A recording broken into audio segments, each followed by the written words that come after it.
Hello, voters. My name is Simone Boutet. I'm here with Rory Hoskins as part of a series of interviews I'm doing with the candidates who are running for the Seventh Congressional District.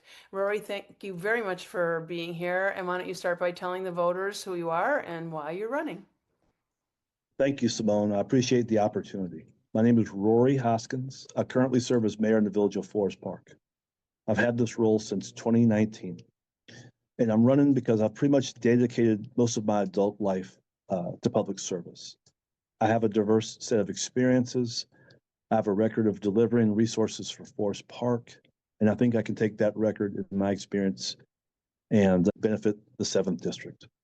When you get elected, what would be your top two or three priorities?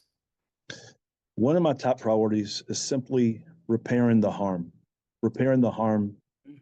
that this administration is doing to just a number of our institutions. I just got finished talking with someone about foreign policy.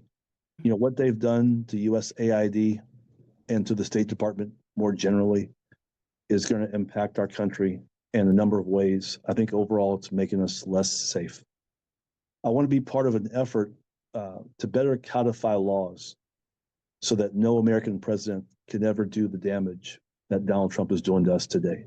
What he's done in terms of damaging Health and Human Services, the CDC, the NIH. I'm glad to see that the courts are starting to buck him and that even some congressional Republicans are starting to buck him.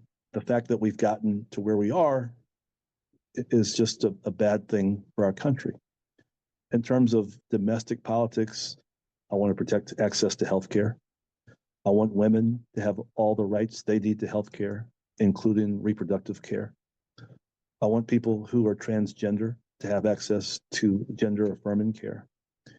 And I want Americans generally to have access to health care. I've come around to Medicare for all. Initially, I wasn't there, but now I see it as the right thing for our country to do. Also domestically, I have a huge concern about transit in Chicagoland. Having served as mayor of Forest Park, Yeah. we have the Blue Line and we have the Green Line. And I've seen what kind of a burden it is on our first responders. Simone, you may know that I worked with the proponents of the recent transit consolidation and governance reform bill to include a provision that now gets Forest Park, Oak Park, River Forest, and Rosemont reimbursed for our first responder costs associated with CTA sites within our municipal boundaries. They called it the Forest Park provision. In Forest Park, our 27-member fire department that has 2 fire engines and 1 ambulance is responsible for providing all the medical response at the 7-Eleven Des Plaines station. That's the end of the Blue Line. We spend a full 20% of our call volume responding to that one location. And so our firefighters, who are also, emergency paramedics, they're not at their best necessarily when they're serving Forest Park residents because they're subsidizing the CTA. So we're trying to get the Northern Illinois Transit Authority stakeholders to understand that it's up to them to provide a safe and reliable and secure transit system. It's not on the suburbs. And so I'd like to see more investment in our transportation systems. I'd like to see Chicago have access to high-speed rail. I think that's something that's missing in Illinois, period. And the kind of impact that a man like Bill Lipinski made on Midway Airport, I'd like to kind of make that impact on rail transit in Chicagoland, but particularly within the 7th District. It's important to hear, I think, for voters to understand how people think.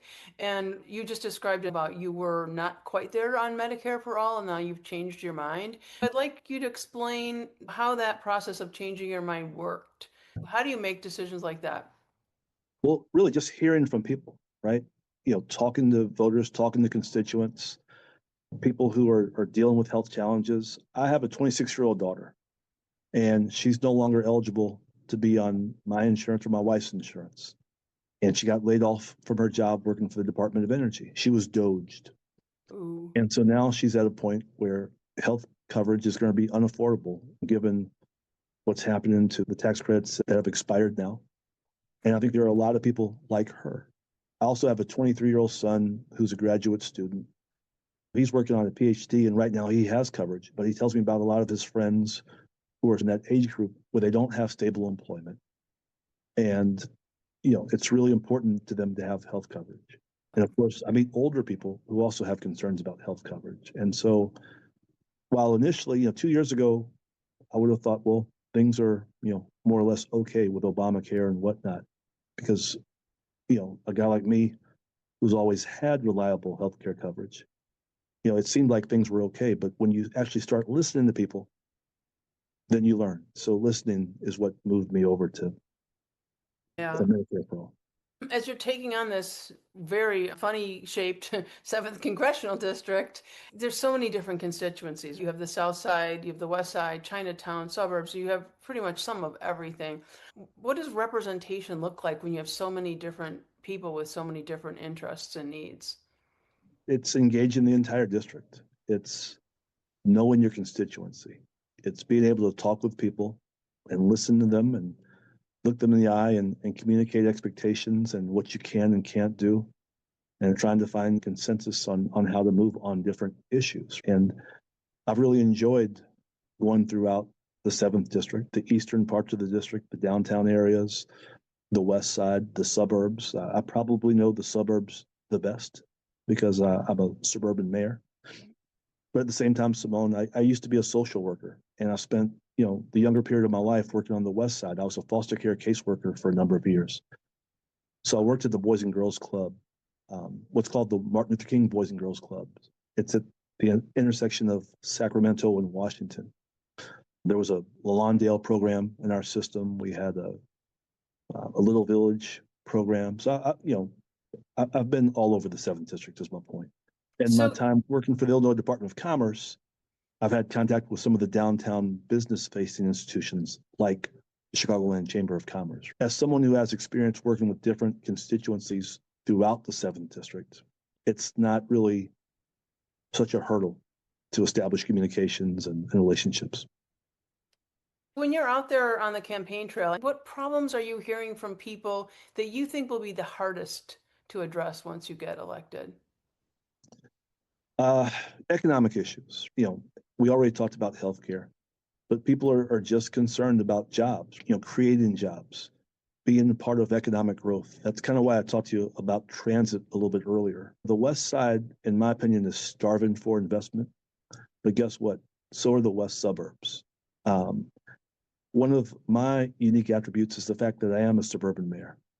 So I've spent a lot of time with the mayors of Hillside and Westchester and Bellwood, and I see so much potential for economic development in the west suburbs. When I'm in the city, I've talked to some of the aldermen in the city, and they talk about how they wish they saw more cranes because they see cranes as a symbol of economic activity, which leads to job creation and economic growth. I see no reason why we can't have cranes operating in the west suburbs. I see no reason why we can't extend the blue line further west. The mayor of Bellwood has told me he would love to see the blue line extended to his community or even to Hillside. If they can expand the red line, they can expand the blue line. So if I'm elected to Congress, I'll work really hard for safe, reliable, expanded transit as a means for economic growth and creating jobs. Everyone wants to see jobs. Downtown, west side, west suburbs. When you think about your values, sometimes our values conflict. We have a choice between two things, both of which are consistent with values, but they're in competition. How would you balance those or make a decision? Well, the title is representative, right? So you have to represent your community.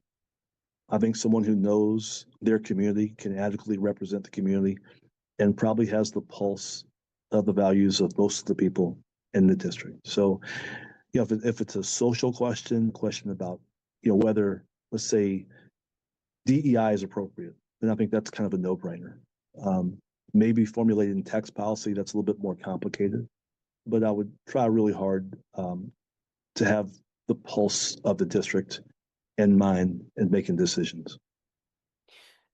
We talked a little bit before about Trump and chaos. It's just keeps going, right? Every single day presents some another thing, and it's hard to keep your head on straight or even keep informed. What kind of steps do you think should be taken to restore sanity? Yeah, that's a great question. I've done some work with a group called the Strong Cities Network. The Strong Cities Network is an international organization. It's housed by a larger group called the Institute for Strategic Dialogue.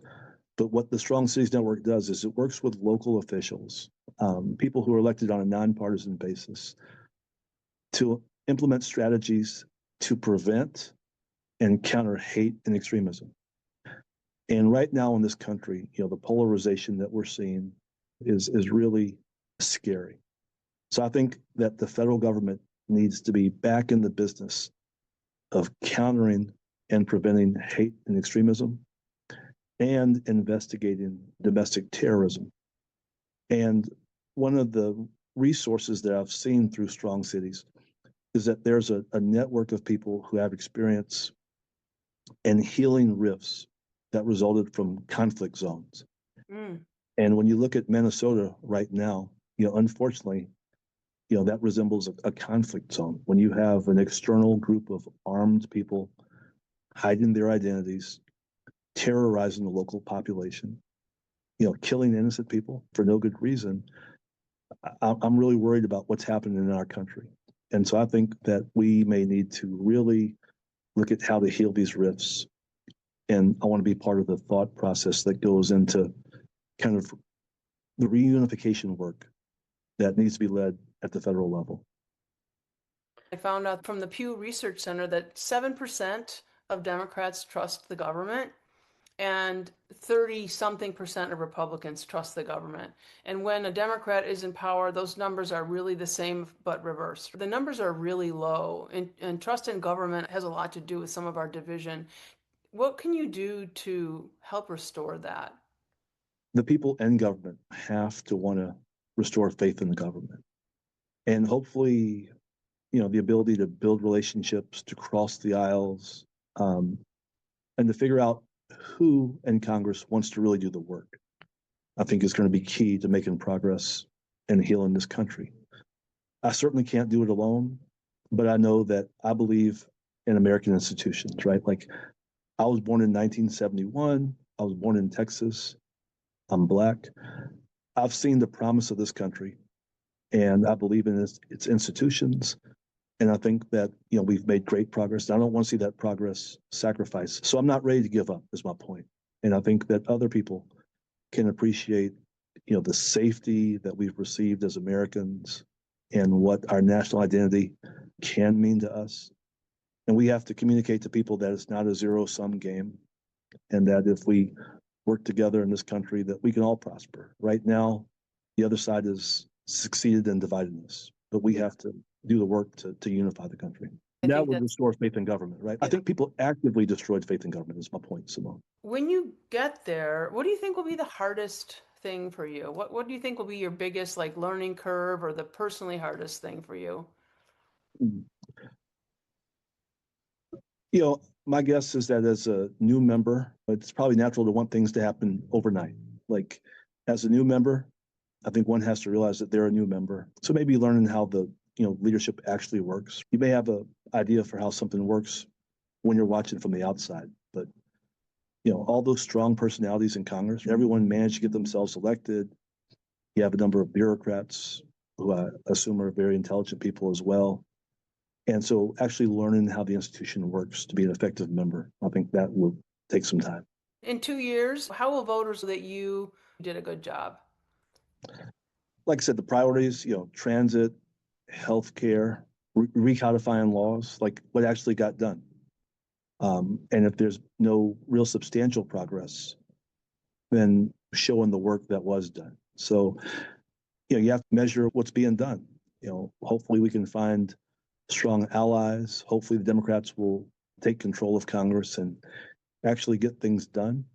Policy is much more effective when it's bipartisan policy. One of the drawbacks of the Affordable Care Act is that it was a party line vote. And so it's still being attacked all these years later. I participated in something called the Edgar Fellows.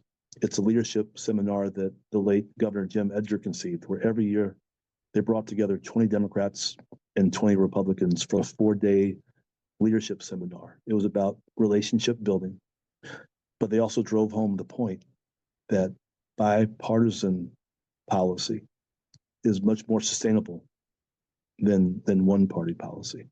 In a crowded field, how do you want the people listening to this video, what do you want them to take away, or what do you want them to remember most about you? I want them to remember that I'm the only candidate that has executive experience. I've served as mayor of a town during a crisis period. I've experienced working with first responders. I've experienced working with federal leaders, state leaders, county leaders, and municipal leaders.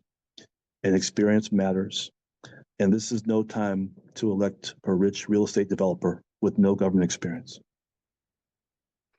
If people are inspired by this video and they want to contact you, how would you recommend they contact you? So my campaign website is Hoskins for Illinois. My name, FOR, Illinois, hoskinsforillinois.com. And I'd love to see, yard signs in people's yards. If you want to contribute, you can certainly contribute online. We have a people-driven campaign. We have great volunteers. I have a great team. And I think the suburbs are going to make a huge chunk of this vote. Our tri-village community, Oak Park, Forest Park, River Forest, Proviso Township, we have the power to select the next congressman from the 7th Congressional District. Thank you, Rory. I appreciate your time. Simone.